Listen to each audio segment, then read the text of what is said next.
This is gonna be my first international trip and I'm super excited. Hello guys, मैं हूँ Mumbai international airport पे and हम लोग जा रहे हैं घूमने वेकेशन पे after so long we have been contemplating कि हमें कब से घूमने जाना है एंड फाइनली इस बार मुहूर्त आ गया. बालों की बैंड बज गई है क्योंकि बहुत ह्यूमिडिटी है.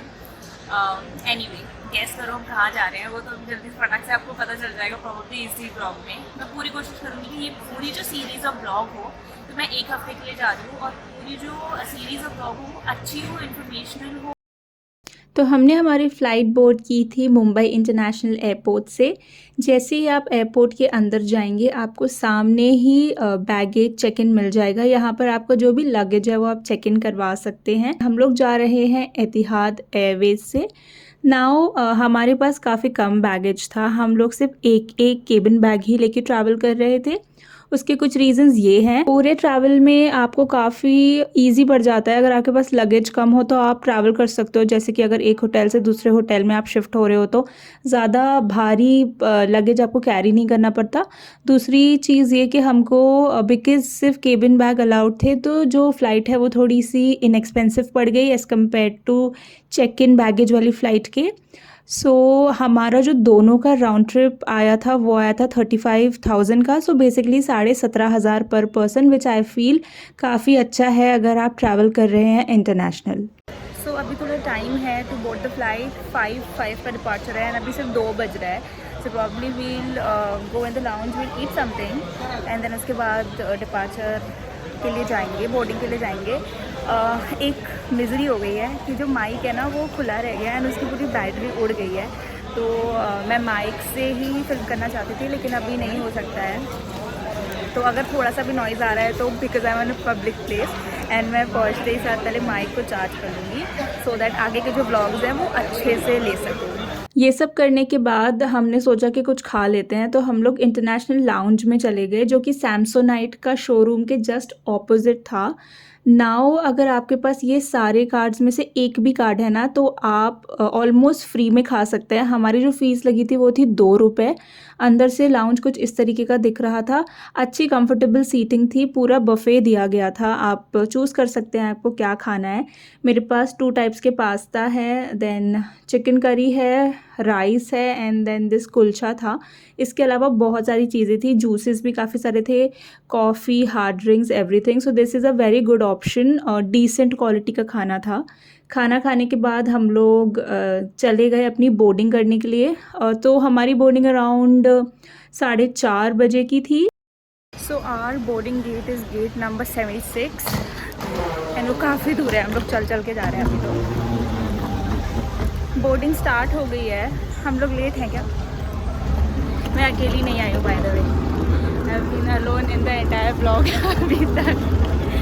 तो नहीं, थक गए हम. अरे वो आपने कैसे कपड़े पहने हैं?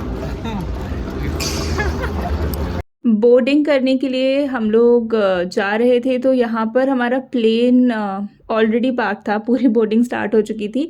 ये जो प्लेन है ये A320 है. ये रिलेटिवली एक न्यू प्लेन है तो ये उतना बड़ा नहीं था जितना यूजुअली इंटरनेशनल प्लेन्स होते हैं, ऐसा मुझे चिराग ने बताया. अंदर से इसकी सीट कुछ इस तरीके की थी. सीट्स वर ओके, मतलब कंफर्टेबल थी. इन्होंने एक सॉफ्ट सा ब्लैंकेट एंड कुशन भी दिया था विच इज़ नाइस. काफ़ी हेल्प हो गई थी मुझे. एंड जैसे कि मैंने बोला सीट्स कंफर्टेबल थी. मेरा फर्स्ट एक्सपीरियंस था तो मैं नहीं जानती थी कि एक्चुअली कैसे होता है. बट चिराग ने काफ़ी बार ट्रैवल किया है इंटरनेशनल तो ही न्यू कि इससे भी ज़्यादा कंफर्टेबल सीट्स होते हैं.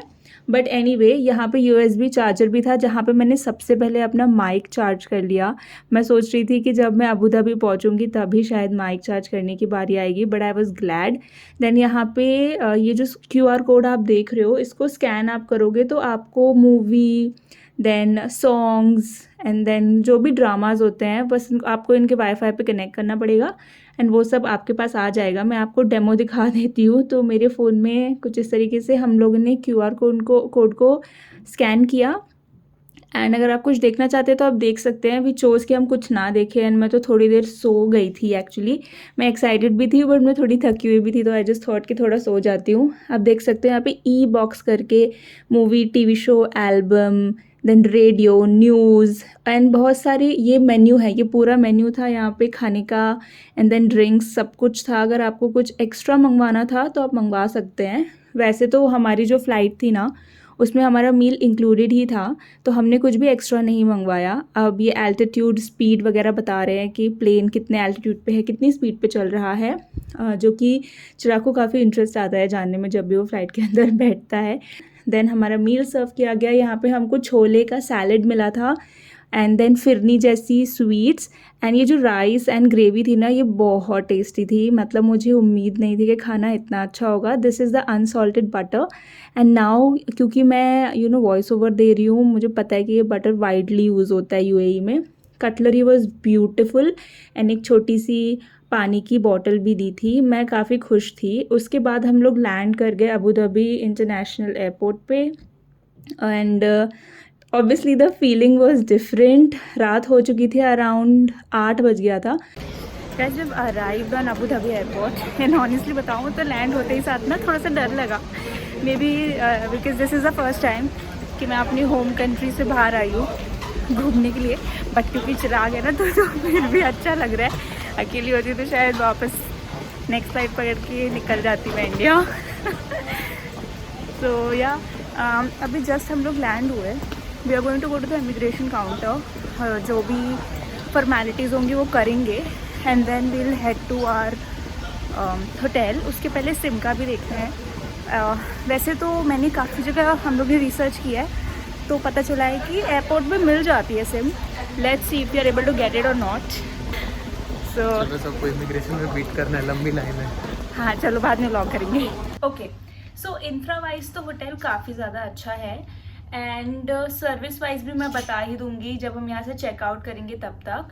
तो अगर इंफ्रा के बारे में सिर्फ बात की जाए तो you can definitely consider this one and इसको आप ऑनलाइन बुक कर सकते हैं। हम लोग अपनी जो भी बुकिंग्स है ना होटल की एंड जो मेजर अट्रैक्शंस है जो कि मैं आपको कमिंग ब्लॉग्स में बताती जाऊँगी, ये सब कुछ इंडिया से ही करके आए हैं। सो सेंट्रो वॉज वन बुकिंग जो हमने इंडिया से ही कर ली एंड अगर आप आ रहे हो तो मेक श्योर कि आप घर से ही बुकिंग करके आए। यहाँ पे आके ऑन स्पॉट खतरों के खिलाड़ी मत बनना, क्योंकि अगर आप पहली बार आ रहे हो तो डेफिनेटली आपको प्रॉब्लम आ सकती है।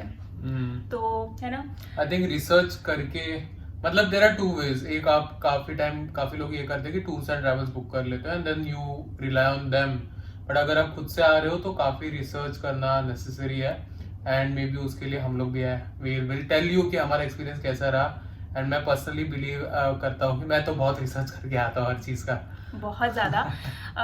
तो रिसर्च की वजह से ऑब्वियसली ईजी हो जाता है। तो वी विल ट्राई कि हमारे जितने भी सीरीज़ आएंगी ना ये दुबई की, हम कहाँ जा रहे हो और हम वहाँ पे कैसे पहुँचे, कितने में पहुँचे, लाइक कितना बजट था एंड क्या अप्स एंड डाउन से वो सब कुछ शेयर करेंगे। So make sure that you are subscribe to this channel and also मुझे ये बोलना था कि हाँ एतिहाद एयरवेज सो ठीक थी।